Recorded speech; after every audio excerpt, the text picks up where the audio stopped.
One of the very first teasers for episode 4 instantly caught our attention.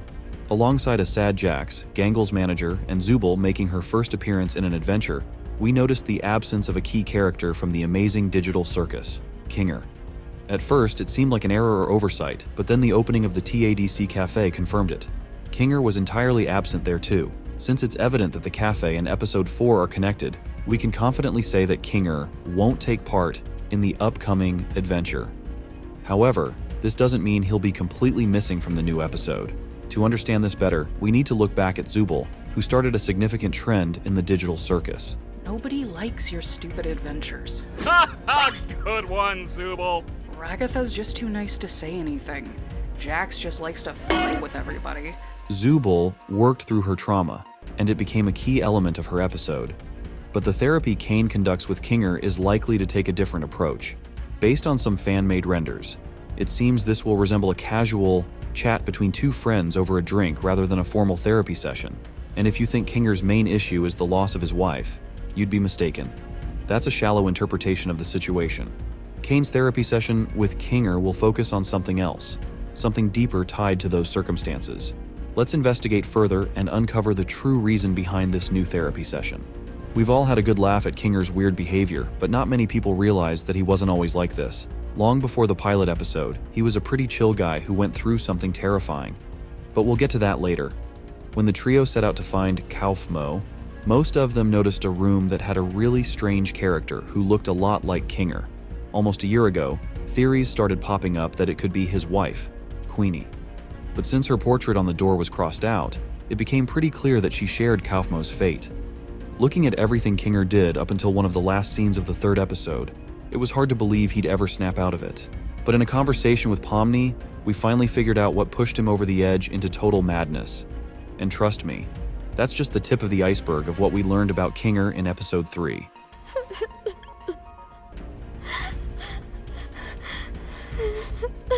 It was my fault we went down this path, wasn't it? I'm really sorry for that. Why have you been acting so different lately? I have, haven't I? I'm normally not too good with memories. But being surrounded by darkness always brings me back to a certain time. Right after my wife had abstracted.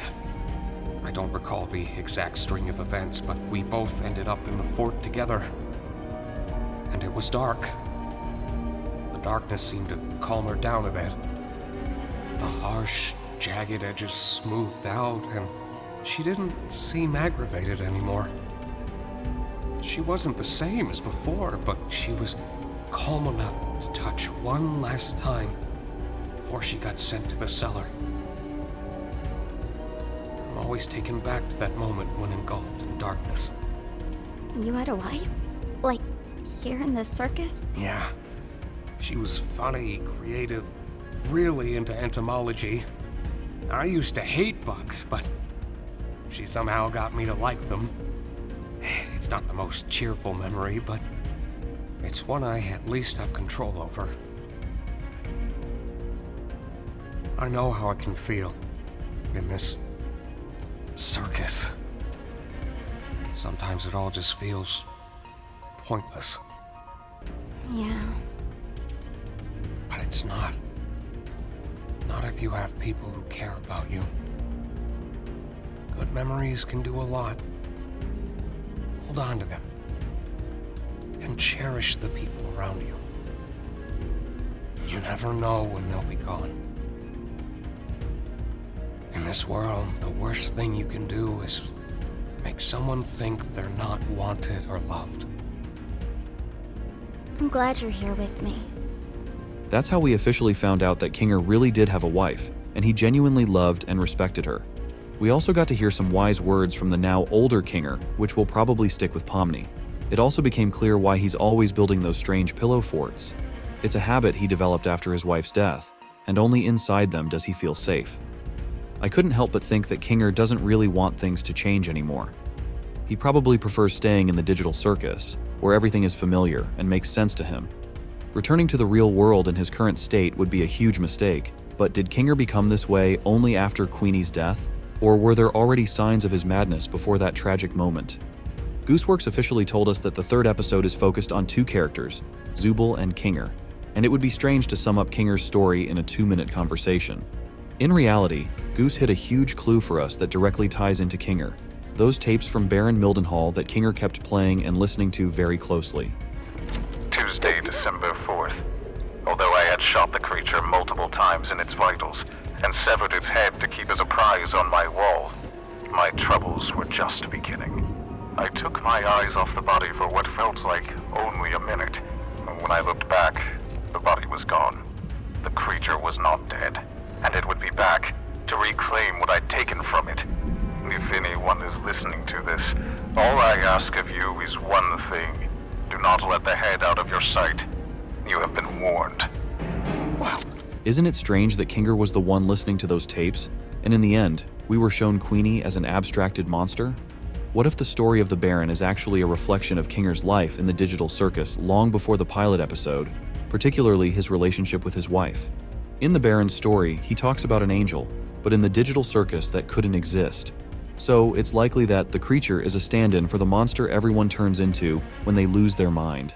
This is also confirmed by the fact that when Kinger encountered the angel, he froze and said those words. You look beautiful, honey.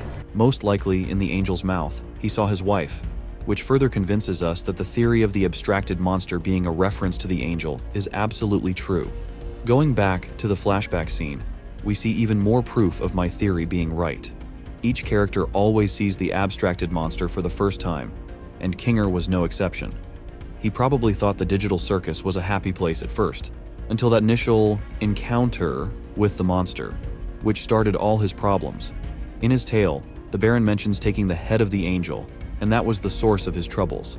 As we remember from the pilot episode, the abstracted monsters are extremely aggressive, and their main goal is to destroy the other residents. What if Kinger saved his wife by pulling her from the monster's grasp, but in doing so, became its victim instead? Now we know that Caine managed to save him, but Kinger's entire world started crumbling right before his eyes. While Ragatha is always friendly and upbeat, and could easily handle her encounter with Kaufmo, Kinger might have started losing his mind after a similar experience, and that was the beginning of his downfall. Something the Baron of that dreadful manor will reveal to us as well. Things have gotten far worse than I could ever have imagined. My paranoia had driven me to the point where I was no longer the protector my wife and theoretical children needed. Jumping at every shadow, every noise, I ended up shooting the love of my life, mistaking her for the creature. It's ironic, isn't it? In my attempts to protect her, I ended up becoming the monster myself. Now I wait down in my cellar, no longer having anything to protect but my own soul. If nothing else, I will slay the beast that took everything from me. We've all seen how well Kinger can shoot. Problem this way too! Just leave it to me. I can handle this.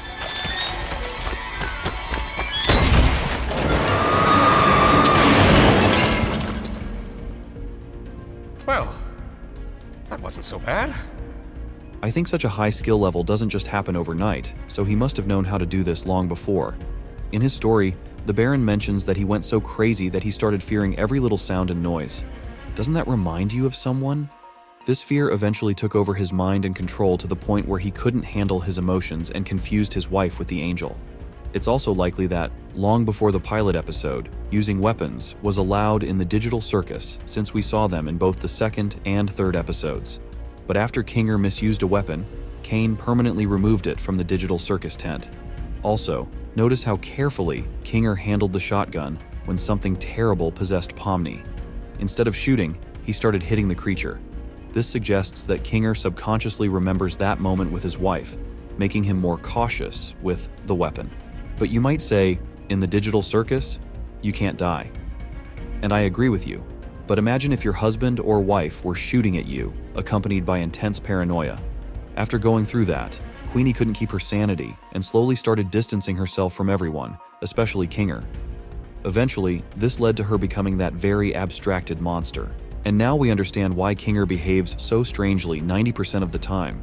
He just hasn't been able to cope with the trauma he caused himself and his loved one. It would actually be an epic conclusion to this drama if he went through some therapy with Caine, just like Zooble did. If they could dive deep into the issue and explain to Kinger why he shouldn't blame himself,